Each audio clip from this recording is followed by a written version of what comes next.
The Oppo Reno 3 Pro is the first smartphone to use the MediaTek Helio P95 SoC. It also packs a 44-megapixel selfie camera and has a front depth sensor embedded into the display. With a starting price of just 29,990 rupees, this phone goes up against the likes of the Realme X2 Pro. Should you buy the Reno 3 Pro? Well, we review it to find out. Now before we go ahead with the full review of the Oppo Reno 3 Pro, be sure to subscribe to the Gadgets 360 YouTube channel and click that bell icon so that you're the first to know when we have a new video.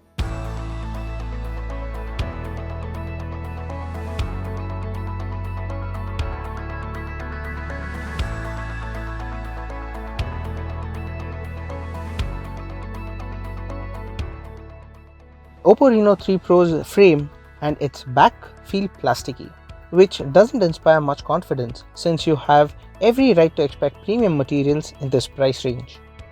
The gradient finish on our auroral blue review unit looks nice, but it's also a fingerprint magnet. If you want to avoid that, you should use the case in the box. This dual SIM smartphone has a dedicated microSD card slot, which is good to see. The Oppo Reno 3 Pro has a big 6.7-inch AMOLED display with a full HD+ resolution. Color output is good and you can tweak the color temperature. We also found it bright enough to be used outdoors. The display is tall and reaching the upper edge isn't very easy when using this phone single-handed. Oppo has also added an in-display fingerprint scanner under the display, which is quick to unlock the phone. Face unlock also works without any issues. The Oppo Reno 3 Pro runs ColorOS 7 on top of Android 10, and our review unit was running the March security patch. The UI is clean and easy to use with several useful features. Swiping right from the home screen takes you to the Smart Assistant. The Smart Sidebar has shortcuts to let you capture screenshots and begin screen recording, among other things, and is quite handy. Sadly, the Reno 3 Pro still had a fair amount of bloatware. Some apps push spammy notifications when launched, and we would recommend disabling the ones you don't find useful. Powering the smartphone is the brand new MediaTek Helio P95 SoC. The RAM and storage variants are on screen now. Note that the higher variant will be on sale in India at a later date. Only the base variant is available as of now. The Oppo Reno 3 Pro managed to deliver good performance without any stuttering or lag, since our unit had 8 GB of RAM and we did not face any bottlenecks while multitasking. However, the phone did not feel as fast as some of the other phones we have used in this price bracket, such as the Realme X2 Pro.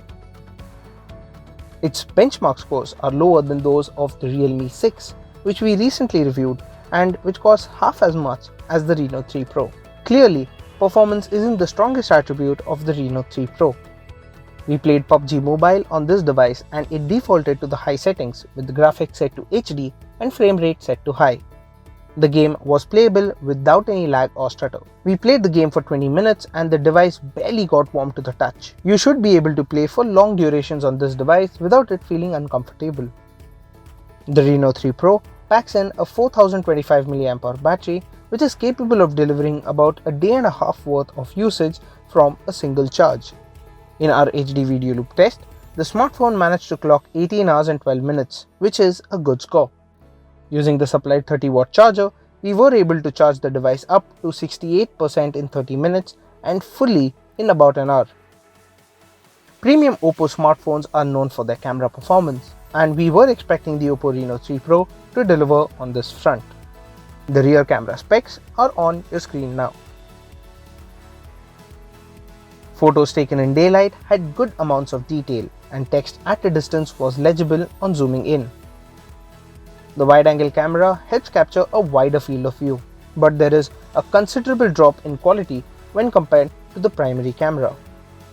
Shots taken from the telephoto camera were sharpened, which was visible on zooming into the image. 5x hybrid zoom offers decent details too. Close-up shots with the Oppo Reno 3 Pro turned out quite well. Portraits also looked good, and the phone managed good edge detection. Photos taken in low light had decent quality, but you will notice grain on zooming in. The wide-angle camera offers a wider field of view, but at the cost of details. The night mode on the Oppo Reno 3 Pro produces brighter images with better details. Before we talk about selfies, let's take a look at the front camera specs. The Oppo Reno 3 Pro captures good selfies, but these aren't as detailed as what we've seen from some of the other smartphones we've tested. You can also shoot selfie portraits thanks to the secondary front camera. The Oppo Reno 3 Pro managed good edge detection and blurred out backgrounds correctly. Video recording maxes out at 4K for the primary camera, while the selfie shooter is restricted to 1080p. You do have the option to shoot using the different cameras, and you can also switch while a video is being recorded. Video taken in daylight was well stabilized at 1080p, however 4K footage wasn't stabilized. In low light, we noticed a slight shimmer effect in the output. There is a super steady mode as well, which stabilizes video better, but we noticed a focus hopping issue in low light. The Oppo Reno 3 Pro's relatively weak processor puts its performance far behind the competitors in the same price range, such as the Asus 6Z and the Realme X2 Pro. However, it isn't terrible for everyday use, and if you aren't a power user, you won't really notice the difference. Camera performance is decent for the price, but this phone could do with a few tweaks to improve video quality in low light. You can consider the Oppo Reno 3 Pro for its camera capabilities, but if you are looking for the maximum value for your money, the Realme X2 Pro should be your pick. Thanks for watching. If you like it, hit the thumbs up button and share it with your friends. And for all things tech, log on to gadgets360.com.